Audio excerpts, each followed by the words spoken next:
Assalamualaikum and good afternoon everyone. We're from Harmony Entertainment and today we'll share about workplace and professional ethics.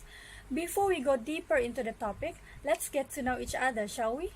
Alright, I'm Emelina Abdurrahman and I am the CEO of the company and I'll share about the definition of ethics, workplace ethics, and professional ethics. I'll also let you see the work culture across the countries where we will see how the Western and Asian work culture are. In a bit, let's meet the others. Alright, my secretary Miza will talk about theories related to work ethics where she will share on adab and Islamic ethics as well as the 4 ethical approaches with regard to ethics. We also have one of our artists joining in on our sharing regarding work ethics, Aiman, a very hardworking celebrity of ours, will share on professional accountability and professional integrity. Guess I can see how professional he is, isn't it? Anyway, one of our company mottos is to be inclusive, no one left behind. So we managed to get one of our janitors, Ain Nazira, to talk about issues in integrity. Because you see, we work in this field, janitors work in their field, but they have their eyes and ears, right? And they're everywhere. So why not get some input from her? Last but not least, good management is one of the keys to the success of Harmony Entertainment. Our artists are managed by great managers who contribute a lot to celebrities' career development, which is why we have Aiman Shazani's appointed manager, Noor Afifah, to share on issues in work ethics. You know, she follows him everywhere. She works in various settings and places. I'm sure we'll get juicy input from her, right? So now you know the theme. Let's get started. Alright, as I've mentioned previously, let's talk about what ethics is. Some years ago, sociologist Raymond Baumhart asked business people, "What does ethics mean to you?" Among their replies are, "Ethics has nothing to do with what my feelings tell me is right or wrong. Ethics has to do with my religious beliefs. Being ethical is doing what the law requires. Ethics consists of the standards of behavior our society accepts, and some said they don't know what ethics means." These answers pin ethics down with feelings, religions, law, society, but ethics is not tied down to any of those. Ethics is 2 things. Firstly, ethics refers to well-founded standards of right and wrong that prescribes what humans ought to be. That prescribes what humans ought to do, usually in terms of rights, obligations, benefits to society, fairness, or specific virtue. For example, ethics refers to those standards that impose the reasonable obligations to refrain from rape, stealing, murder, assault, slander, and fraud. Ethical standards also include those that enjoin virtues of honesty, compassion, and loyalty. And ethical standards include standards relating to rights such as the right to life, the right to freedom from injury, and the right to privacy. Secondly, ethics refers to the study and development of one's ethical standards. As mentioned above, feelings, laws, and social norms can contradict from what is ethical, so it is necessary to constantly examine one's standards to ensure that they are reasonable and well-founded. Ethics also means the continuous effort of studying our own moral beliefs and our moral conduct, and striving to ensure that we live up to standards that are reasonable and solidly based. In short, ethics, which is also called moral philosophy, is concerned with what is morally good and bad and morally right and wrong. Alright, now let's see these 2 types of ethics, workplace ethics and professional ethics. Firstly, workplace ethics. Work ethics is the ability to maintain proper moral values within the workplace. It is an attitude that shapes the way an individual performs its job duties with high moral standards. Work ethics is known as a transferable or soft skill. It is an inherent attitude that an individual possesses, and it allows him to make decisions and perform his duties with positive moral values that include elements like integrity, responsibility, high quality, discipline, humility, humble, and teamwork. An individual that possesses a positive work ethic will consider the moral implications of everything he does and will establish clear boundaries between what he considers appropriate and what he doesn't, according to his own values and principles.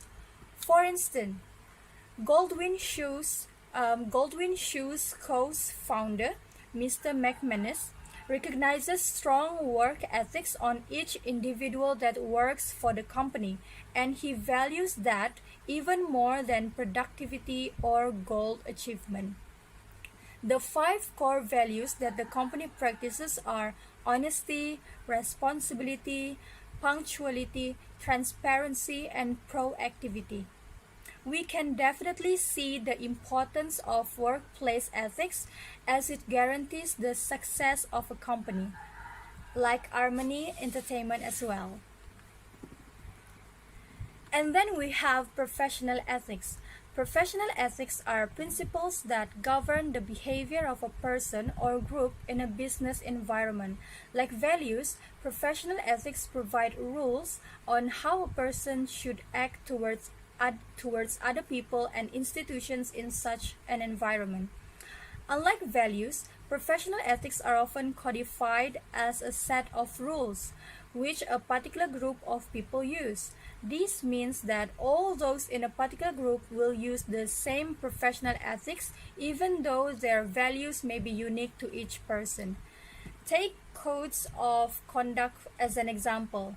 Professional codes of conduct draw on these professional ethical principles as the basis for prescribing required standards of behavior for members of a profession. They also seek to set out the expectations that the profession and society have of its members. The intention of codes of conduct is to provide guidelines for the minimum standard of appropriate behavior in a professional context.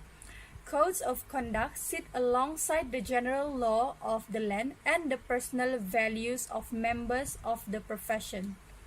In short, professional ethics are the guiding principles that are to be followed by or expected to be followed by the people in any particular profession.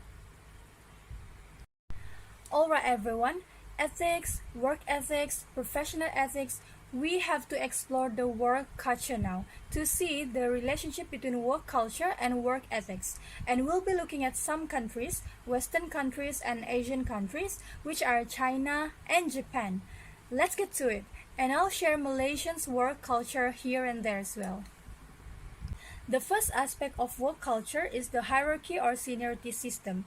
In the Western workplace, your boss or supervisor will most likely tolerate and even encourage some form of office banter, the playful and friendly exchange of teasing remarks. However, modern-day Western workplaces tend to favor flatter organizational structures. Senior management may still enjoy the luxury of an office, but they will more than likely be very vocal about how proud they are of their open door policy. Management can usually be approached via a quick knock on their glass paneled wall, and most of the time they are happy to discuss any work or even personal problems with their staffs.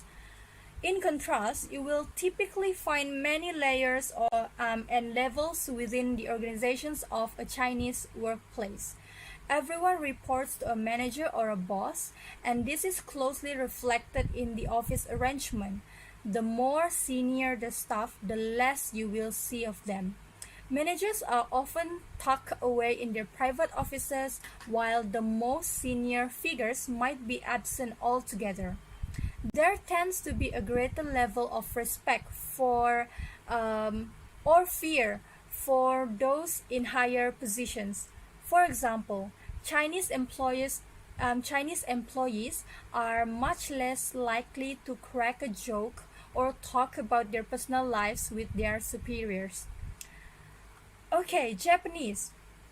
Japanese society places strong importance on the hierarchical relationship between a senior and a junior, known as the Nenko Juretsu system. This principle is one that permeates Japan's corporate culture, which places respect and value on seniority. For many years, Japanese companies also maintain a seniority-based wage and promotion system. This practice discouraged employees from changing jobs, as employees who left to join another firm would likely have to start from the bottom of the totem pole again from a lower salary. I think in Malaysia we have this seniority system, but then it's not that significant, or we also rely on the situations or occasions. For instance, semi-formal situations allow employers and employees to interact in a friendly manner, but formal occasions such as meetings will put a hold on the friendly act between them. The second aspect is the long working hours or overtime. Western workplaces are relatively laid back when it comes to working hours. Although America once had the ticket punching system, nowadays it tends to be all well and good as long as the job gets done. In most offices, you'll see staff working to the clock. With a mass exodus, almost everyone leaves at the same time at 5 or 6 p.m., save for those working on last-minute tasks. The Chinese work very hard to achieve and stand out from the crowd. It's pretty unusual to see employees leave the office immediately when their hours are done, and many will stay and put up with unpaid overtime in a bid to show willingness. While helping each other and working as a team is the norm, there is a delicate balancing act between that and wanting to impress the boss. As a result, many employees are keen to demonstrate their worth by taking on extra assignments and working beyond their contracted hours. Japan has some of the world's longest working hours. In fact, their work hours are such a significant issue that karoshi, a word that translates as death by overwork, is a legally recognized cause of death. The concept of passive endurance and active perseverance, also known as gaman and gambaru, is highly valued in Japanese culture and clearly reflected in the workplace. These extra hours are often unpaid. On top of that, many Japanese workers are infamous for not taking their paid leave for fear of inconveniencing their co-workers. Yeah. Well, in Malaysia, I believe we even work as we're going to bed, in a way that messages keep on coming, and employees are often expected to reply as soon as possible. And this needs to be avoided because it can cause burnout and overwork. Wow, that's long. Anyway, based on the previous information I've shared, the relationship between work culture and ethics is that the work culture guides employees when faced with ethical dilemmas.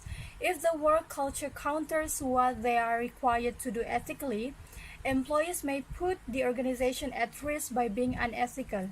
For instance, clocking out early instead of the usual time that is set by the company can lead to workers being unethical with regard to honesty and punctuality. Alright, I've talked a lot. I'll pass the screen and mic to my secretary, Miza Farhana. Thank you. Oh, hi there. I'm Armani Entertainment Secretary Miza Farhana. It seems like our CEO, Miss Amey, is quite busy over there. I will probably get called out in a minute. But that's okay. Since I have some time, should I tell you about theories related to work ethics? Now, let's talk about the two theories related to the work ethics. The first one related with adab and Islamic ethics, and the second one is the four approaches, which are the ontological class of ethics, utilitarianism class of ethics, ethical theories based on rights, and ethics based on virtue. Let's start with adab and Islamic ethic. So what is adab and Islamic ethic? Islamic manner or adab is one of the Islamic educational goals. According to Marwan 2000, it contains a comprehensive code that will result in good Islamic practitioner.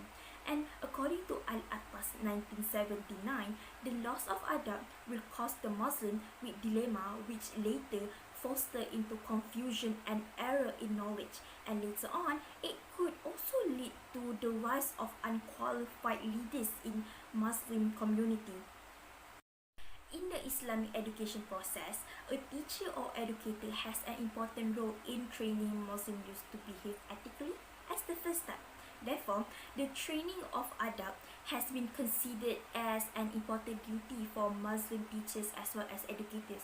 And understanding on how educators or teachers are motivated towards a positive work ethics within school structure and tasks will not only affect the performance outcome of the teacher and educators, but it will also influence on the extent in which the school encourage a positive work ethics of the individual to benefit the organization. In the same way, the cultural self-representation theory can be associated with what Krennic and Kinnicky 1992 point out on ethical behavior in workplace. They suggested that religion and belief of or cultural influences have a perspective to enclosure individuals' ethical codes in workplace, which subsequently leading to the ethical behaviors. In other words, self-concept of individual correlates with the culture and their work practice, and it affects their work behavior accordingly. According to Rice 1999, Islam contains its own ethical system which offers specific guidelines for conducting business and work. According to Nick Mustasim, Nordin and Abdullah Sanusi 2006, when one has a close relationship with God, one's attitude and behavior would tend to be consistent with the rules and stipulation of the religion. Hence, on this basis, a person's commitment to his or her work ethics would be expected to be significantly related to their belief and behavior to the organization. Now, let's move on to the 4 ethical approaches. The first approaches will be the ontological class of ethics. The ontological class of ethics is an approach to ethics that judge the morality of an action based on the rightness or wrongness of the action itself, not on the consequences of the action. And the morality of the action is also based on a strong sense of duty and following rules. It means that people should adhere to their obligation and duties when engaged in decision making when ethics are in play. This means that a person will follow his or her obligation to another individuals or society because upholding one's duty is what is considered ethically correct.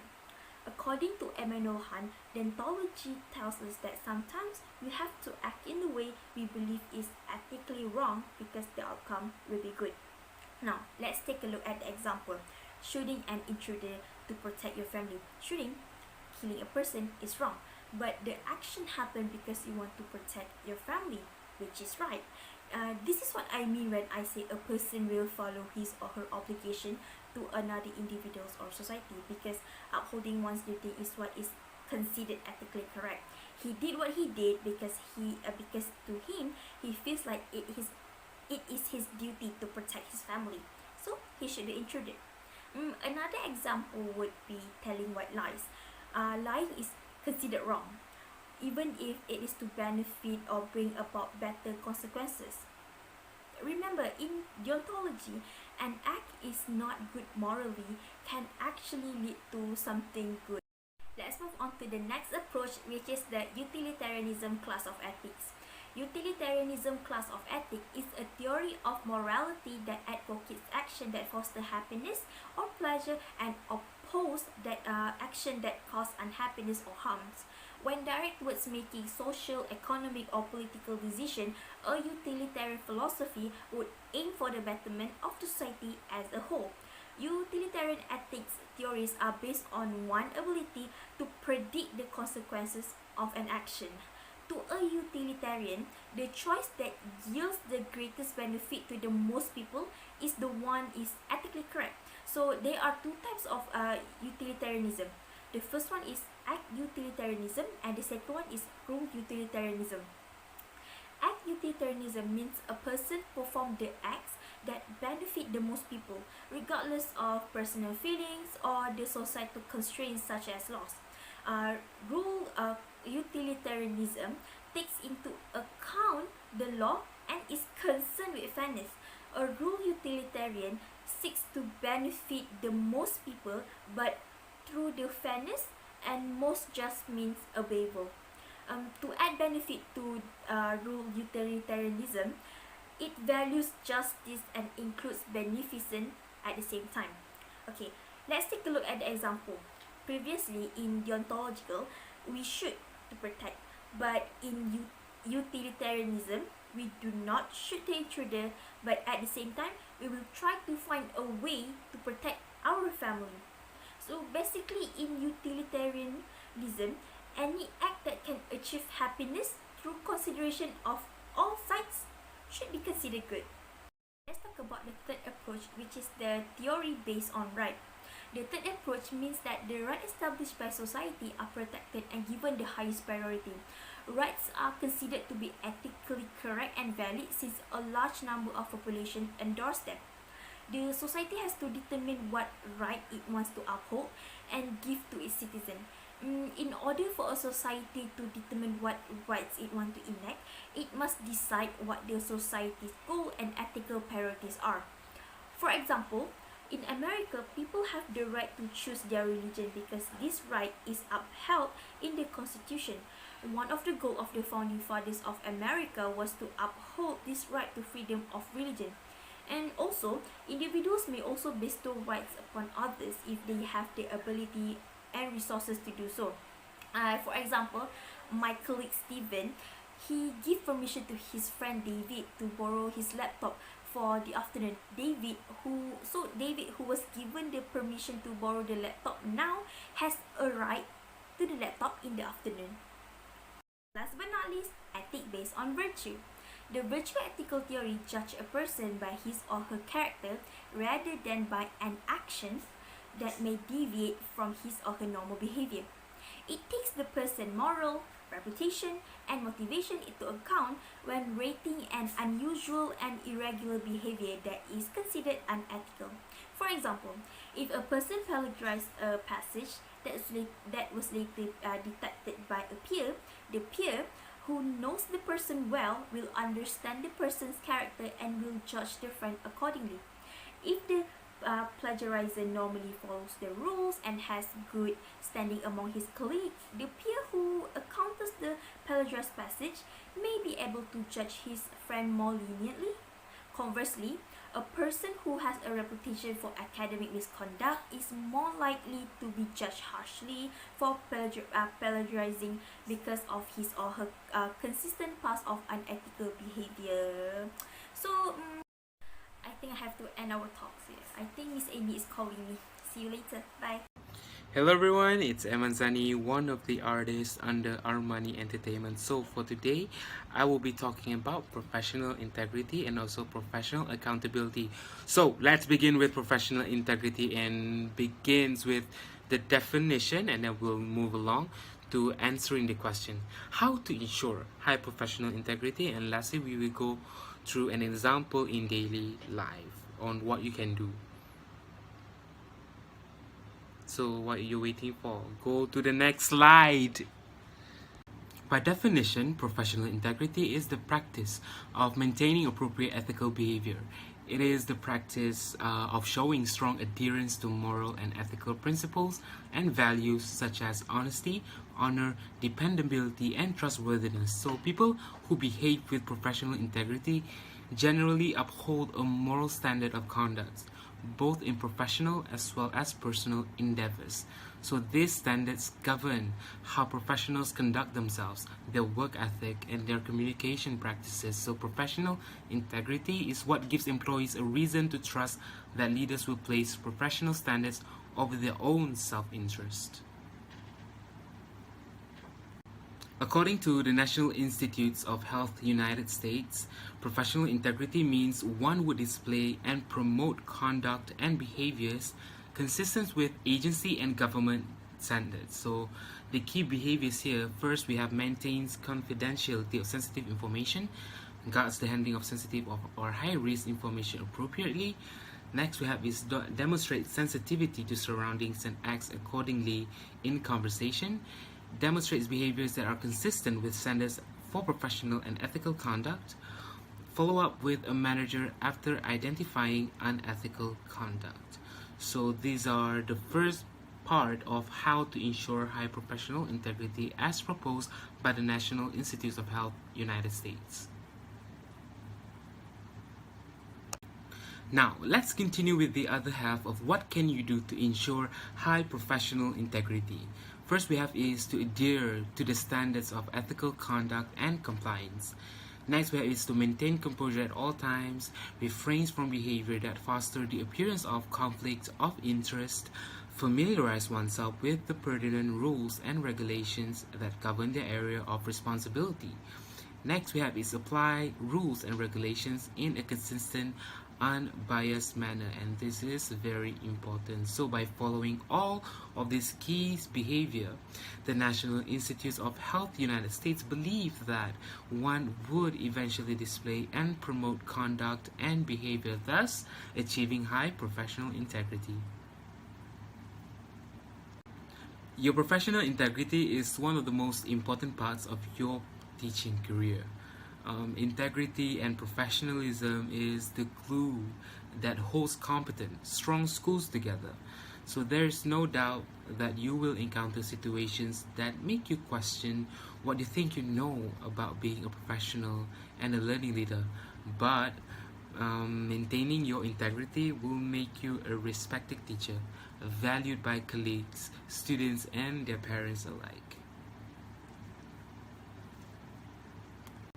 Do the right thing. So as an educator, you will often be caught in a situation that challenges your patience, your goodwill, or your belief in what you are doing as a teacher. So we all want to do the right thing, but sadly, many teachers falls victim to a power complex. So especially with the lure of climbing the leadership ladder on the horizon. So by preventing yourself by getting caught up with the power and political issues within your school, and you can also check that you are doing the right thing. So by critically exploring the new strategies and everything that comes around, you can also remember the impact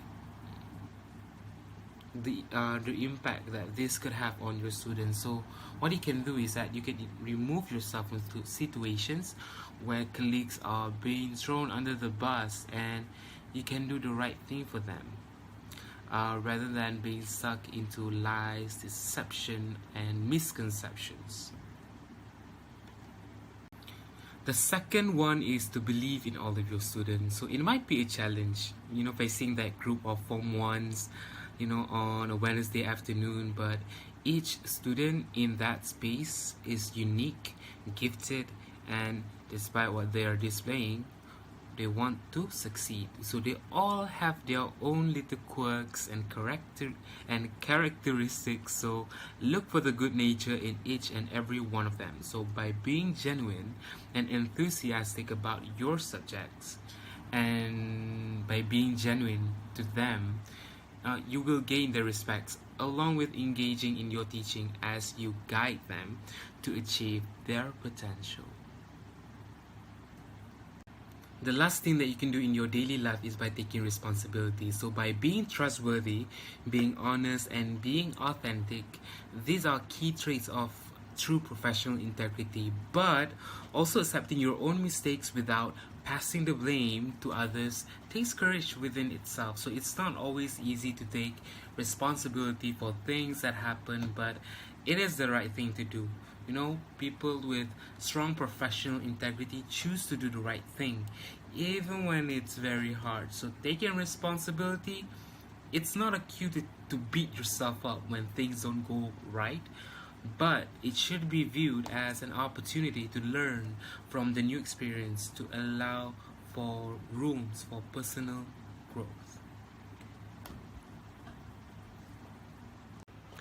So you have heard me babbling about professional integrity. So now it's time for you to hear me talk about professional accountability. And the subtopic is still the same. I'm going to talk about the definition, and then I'll move on with the question, how to ensure high professional accountability. And lastly, we're going to take a look how you can what you can do in your daily life to reach professional accountability. So slide right now, okay?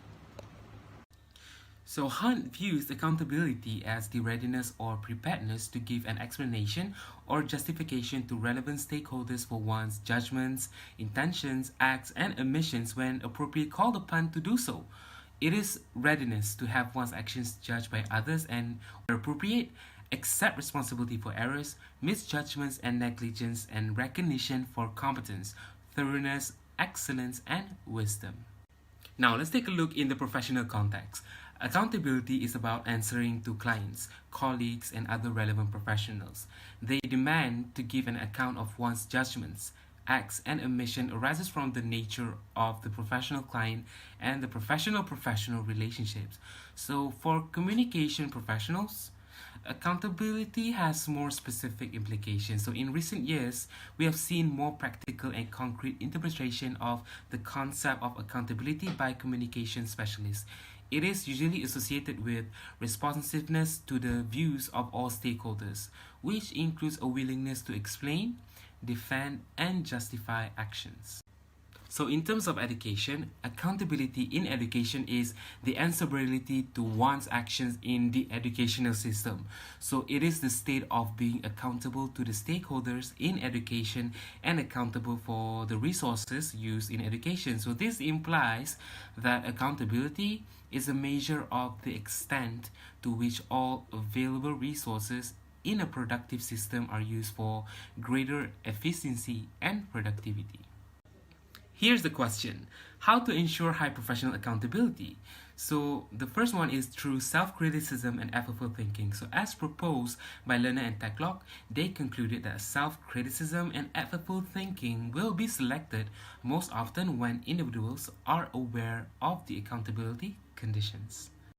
Okay, so Lerner and Techlock had proposed that self-critical and effortful thinking is most likely to be activated when decision makers learn prior to forming any opinions that they will be accountable to an audience whose views are unknown, who are interested in accuracy, who are interested in processes rather than specific outcomes, those who are reasonably well informed, and also those who have a legitimate reason for inquiring into the reasons behind participants' judgments. So those are what Lerner and Techlock had concluded through for self-criticism and effortful thinking. In retrospect, the individuals are likely to engage in a wide assessment of their behaviors and judgments. So, Paulini found that when individuals were notified that they would be held accountable for their decisions regarding stereotype change and generalization, both information processing and judgment vigilance suddenly increased. So, this shows that when people are about to be held accountable, suddenly their attitude towards the approach suddenly changes. So that is why being accountable is really important in terms of ethics. Now, for the second one, we have the 5 ways to promote professional accountability. So this list of ways to promote professional accountability is originally written specifically to the nursing industry. However, the methods are still relevant as it is still in the professional work setting. So let's take a look and see how we can apply it. So this list is made possible by Dr. Rose O. Sherman, who is nationally known for her work in helping current and future nurse leaders to develop their leadership skills. The first step is to be clear about professional role responsibilities and organizational goals. So, when you are experiencing a leadership problem, go back to the basics as a starting point. do not assume that all professionals have a clear understanding of their role or what is expected of them. You might be surprised if you ask questions at a staff meeting about the role of an admin, for example, to see what answers might emerge, but more importantly, what does not as part of a role accountability. So for the second way is to provide direction about how work should be accomplished. So clarity in leadership can be one of the most difficult challenges. You may think you have been very clear about your expectations, only to learn that they were very misunderstood. And the third one we have is to develop clear standards and metrics against which professional performance is measured. So leaders need to seek commitment from staff and set standards for role expectations. It is often said that what is measured is what is done. So be clear about how role expectations will be measured. These expectations should not only include work performance but also interpersonal skills.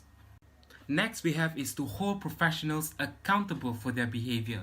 So in the best of all possible world, professional staff would come to work and meet their performance expectations with little leadership intervention. Unfortunately, we are not living in the world and leaders do need to spend time coaching their staff. So early intervention with performance issues is key, as is providing follow-up support. And lastly we have is to build a culture of accountability. Building a culture of professional accountability is key to promoting personal accountability among staff. Staff know when good enough is the culture of an organization. Now we are at the last part of my presentation, examples in daily life. So in order to aid the process of accountability in education, administrators of the educational system should, among others, first, identify the goals and objectives of the educational system. 2. Determine the validity and relevance of such goals and objectives. Thirdly, we have to assess periodically how fully such goals and objectives have been achieved. Fourth, we have is to identify which factors assisted or hampered goal achievement in the system. And lastly, is to design strategies to improve the performance of the workers or staffs. Now, your role in schools, as adapted from Power School, firstly, you must create a culture of trust and responsibility. So, student accountability begins with establishing the right learning environment.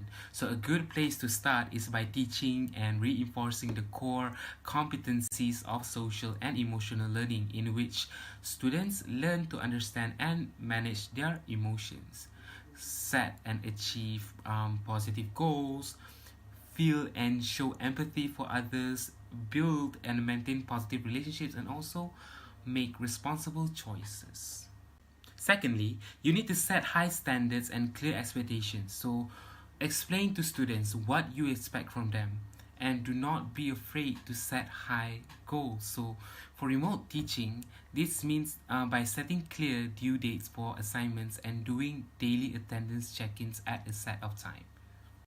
Thirdly, we have is to give students ownership of the learning process. So you can do this by asking students how they think distant learning can be improved. So when students are given a voice and a choice in their learning, student accountability often follows. So by giving students a say in how they will learn has been linked to gains in student effort and achievement, and this has been proven through past researchers.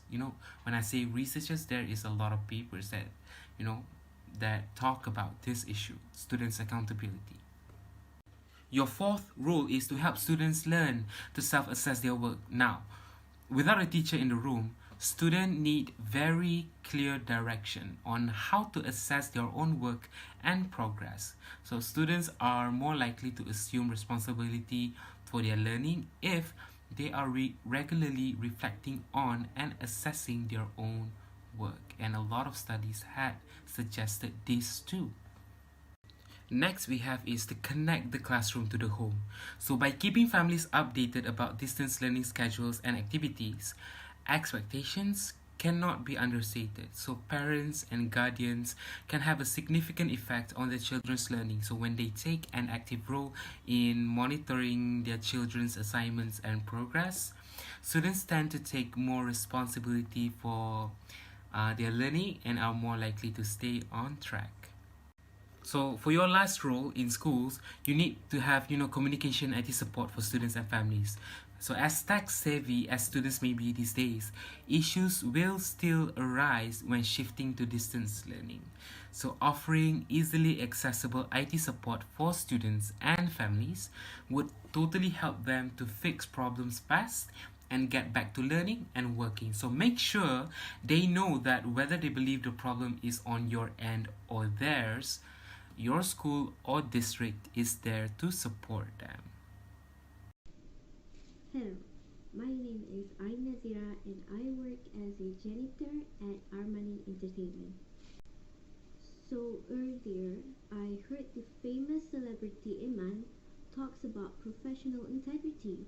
So what happens if a person does not adhere to the values of integrity?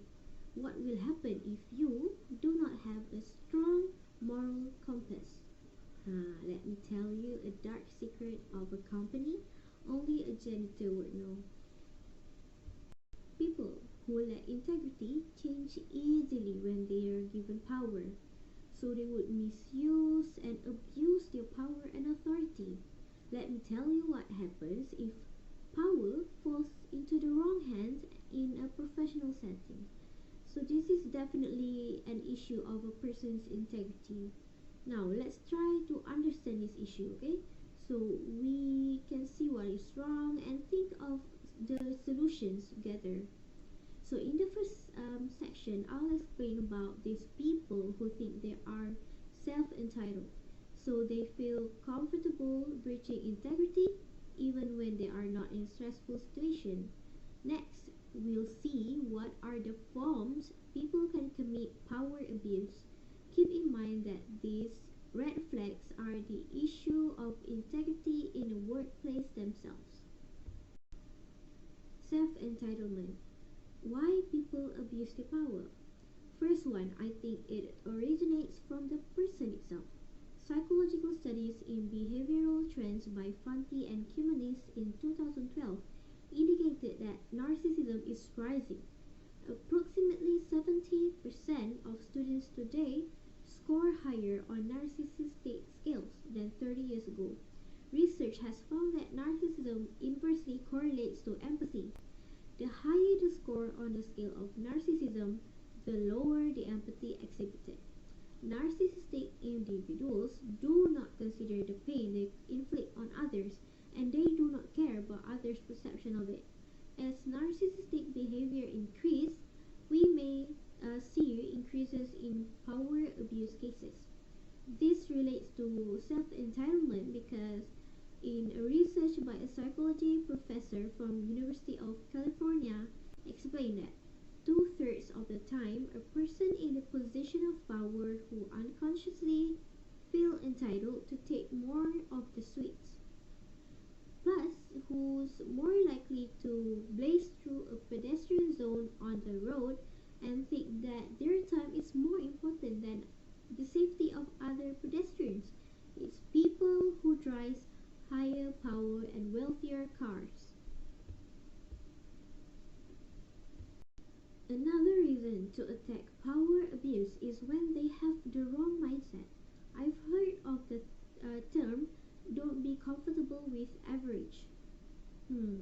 Greed is good, yes, but if you sacrifice your morality and integrity for it, then maybe the decision should be considered, because you will be a corporate psychopath who manipulates lies and cheats to make money without regards to the damage your actions cause.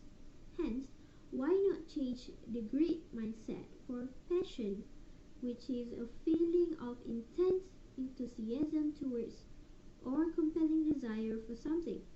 It is a healthier drive and motivation. Plus, you will less likely commit power abuse because the issue of low integrity is a choice. You can choose to be truthful and fair. Those with money or position of power often have greater access to lawyers. The power abusers are often in a position to control legal outcomes. As a result, these cases often go unreported, undetected, and unchallenged because the victim feels that the threat of action could be worse than the original form of abuse. So this creates a vicious cycle where the perpetrators feel that they are getting away with the crime and they are empowered to continue their abusive behavior. So, should we keep quiet about power abuse? No, because that would make you a silent supporter. If you see the red flags of power abuse committed by your peers or your organizational leaders, do not enable the abuser by being complicit in your silence. The silent witness is as guilty as the perpetrators because you allow psychological torture in the workplace to continue. So the enablers are also the perpetrators of this issue. So remember, if the vicious cycle is not stopped, logically, you may become the next victim of power abuse. So now let's look at this example if power falls into the wrong hands. If you haven't heard about the Stanford prison experiment, this is a real experiment and there's also a movie about it. So what power does is that it liberates the true self to emerge. Most of us walk around with kind of social norms and we work in groups that exert all pressures on us to conform. So once you get into a position of power, then you can be whoever you are. I think all of you have heard of the overused quote, give a man a mask and he will show his true face, right? So this is the exact scenario for the guards. One of them even said, acting authoritatively can be fun. Power can be a great pleasure. Even though it is just a role play, they have abused their power and caused harm to those acting as prisoners. So be careful to whom you give your power, okay? So now, how to identify red flags and what is considered power abuse? So this is the key to find the solution for this issue. And then you can take appropriate action once you identify these problems in the workplace. So the first one is when leaders abuse powers for personal gain. For example, using a corporate vehicle to run personal errands or using a corporate discount to make personal purchases, which might be a minor breach to some, but for more serious violations could include nepotism, which means giving a high level and high paying job to an unqualified friends or family member. And lastly, using a position of authority to make illicit payment or bribe in exchange for what they want. Any form of biases, favoritism, and discrimination due to race, religion, gender, or ability is significant enough to be reported. Habits such as giving an individual a poor performance review based on personal dislike rather than accurate performance measurement is an example of misuse of power. Moreover, Kaur in 2012 stated that indecent or intimidating sexual behavior is very common in Malaysia along with physical and verbal bullying. Abuse of power can also be found in a misuse of companies' human and financial resources. For example, assigning tasks to unqualified individuals or regularly authorizing unnecessary overtime can be viewed as misguiding utilization of power. I think everyone who works would understand this pain. Sometimes the CEO asks me to work overtime but do not pay me by the hour I work overtime. So then, misusing the financial resources such as spending above pre-approved budgetary limitations due to ego or lack of planning. Also, illegal financial exploitation. They think they can be sneaky and grab some cash from the project. This is a big issue regarding your integrity as a leader. And last but not least, inappropriate delegation. A leader that regularly delegates tasks and responsibilities of his own to his underlings may be viewed as showing an abuse of authoritative power. A leader using this approach may find his decisions allow him to deflect blame to the other member if a task or responsibility is not carried out appropriately, while accepting credit for a positive outcome if the delegated tasks are handled appropriately. Sometimes they require employees to perform unusual tasks, that is, maybe running errands that is not their specialty, or tasks that makes them uncomfortable. Okay, that is all for me. Now I have to go to work. Thank you.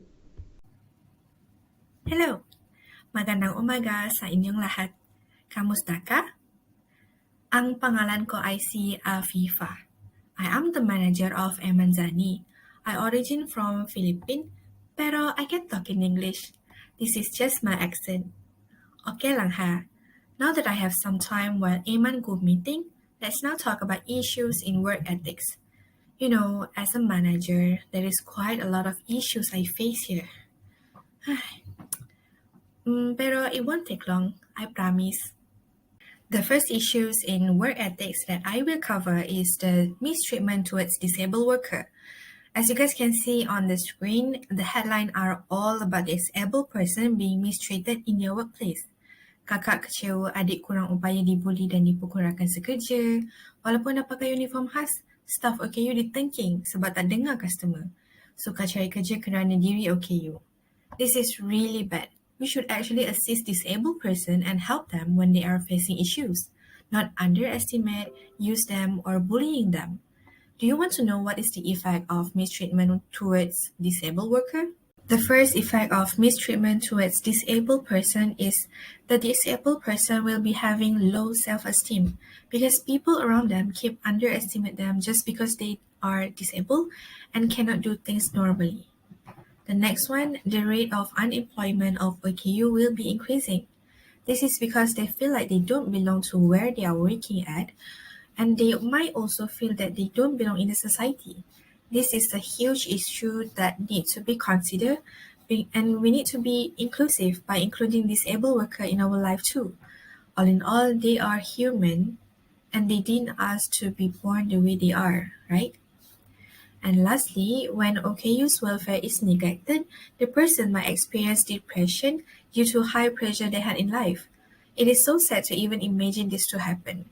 As a human, the little that we can do is to offer help when you encounter OKU person facing issues. If you know any OKU around you, you can approach them and ask them on what you can do to help them. Do know that we all are struggling differently. Whatever you are facing at the moment, no matter how bad is your day, please remember to always treat people nicely. The second issues on work ethics is oversharing on social media. Did you guys realize that teacher posting students' picture on social media is now kind of being a norm, kind of becoming a norm now?